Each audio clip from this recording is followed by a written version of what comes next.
หลักคนร้ายสี่ขอร้องพี่ก๋วยเตี๋ยวเสียงปืนดังอะไรนะไปกินข้าวก่อนเมื่อก่อนอ่ะเขาขายหน้านี่นะเว้ยโรงเรียนลงแบบพวกมหาลัยเขาบอกว่าขายดีมากเลยโอเคโคตรสุดเลย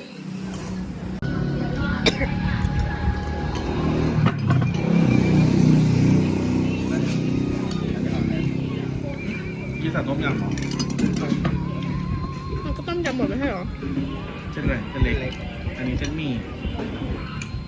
ไม่ได้สั่งเย็นตาโฟหรอไม่ได้สั่งเส้นเล็กเหมือนกันเอาเส้นน้องเหมือนกัน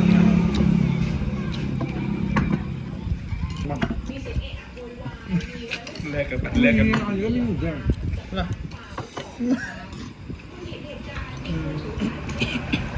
หนุ่มอะไรเงี้ย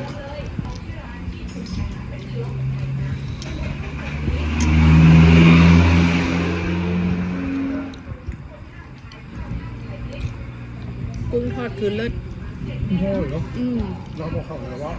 นี่เขาแบบว่าเฮ้ยเราต้องมีกับทำได้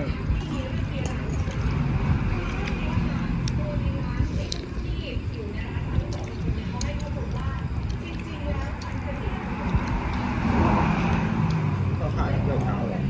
ขายเย็นก็เป็นโมไหมไม่แน่ใจก็ขายทั้งวันนี้คือขายดีนะเดี๋ยวลองทำใบเลยคนทำงานเนี่ย